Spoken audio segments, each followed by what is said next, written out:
Russian President Vladimir Putin is in Iran today. That trip coincides with a major summit of gas-exporting countries in Tehran.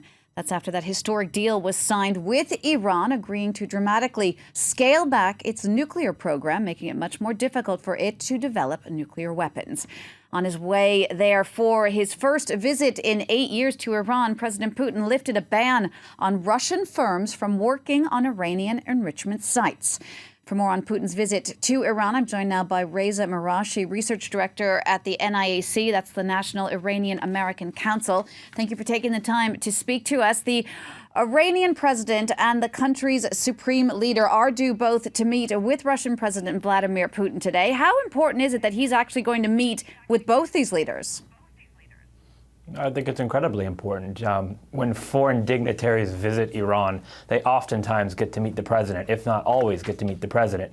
But not every foreign dignitary gets to meet with the supreme leader. And this, if I'm not mistaken, will be Vladimir Putin's second meeting with Iran's supreme leader. And that shows a level of seriousness when you have the two top dogs, if you will, from Iran and from Russia, meeting together to discuss various issues of common concern and common interest. Now, one of these issues of common concern and common interest, of course, is the situation in Syria. Both Iran and Russia are key allies of the Syrian President Bashar al-Assad. They both say they're fighting terror groups in Syria. Could we see their mutual involvement there increase? I think they're going to certainly try to increase their mutual involvement there.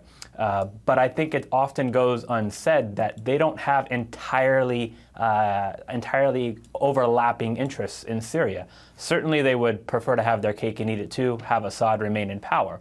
But there are varying degrees and varying degrees of willingness about when Assad should go, how he should go, if he should go. And I think as Russia gets increasingly involved in Syria, that does reduce a certain degree of Iranian leverage inside of Syria and Iranian leverage vis-a-vis Western countries as the negotiations in Vienna take place. So they'll certainly try to deconflict, but they're also going to try to figure out ways to deepen their involvement to maximize their leverage and gains vis-a-vis Western countries. Well, indeed, there is a little bit, it seems like it's a little bit of the enemy of my enemy is my friend.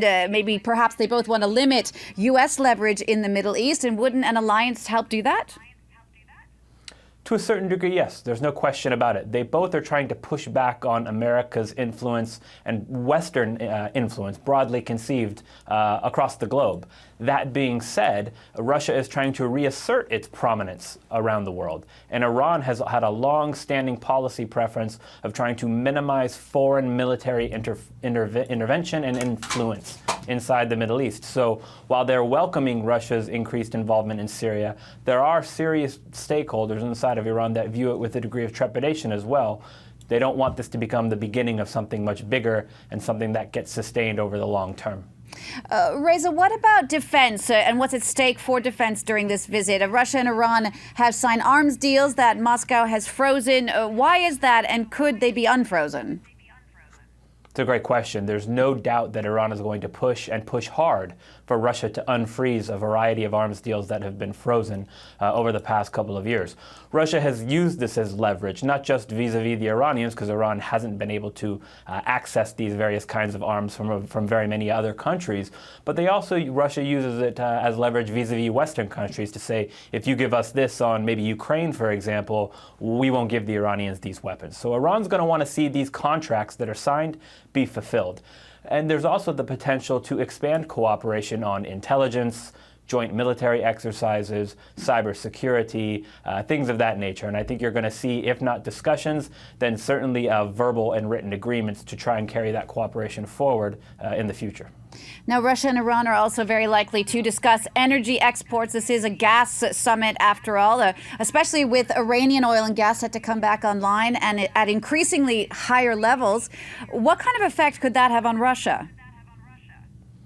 Well, on the one hand, Russia understands that it was never sustainable and never realistic to remove Iran, who's a massive oil and gas exporter, from the market in perpetuity. But they also understand that as Iran comes back onto the market, it's going to make it more and more difficult for Russia to maintain its advantageous position with regards to oil and gas exports in Europe. Iran is going to take some of that market share. So I think they're going to try and figure out, at least have discussions on trying to figure out how to share the various pieces of the pie. How can everybody get something so that it doesn't turn into a conflict over the variety of energy exports that both countries have? It should be doable, but it's going to take a greater degree of compromise than either side has been willing to show thus far. Indeed, there are a lot of moving parts there. That's the truest thing I think we can probably say at this point. Thank you so much for that, Reza Marashi. You are the research director at the National Iranian American Council. Thanks for taking the time to speak to us here on France 24. Thank you. In the meantime,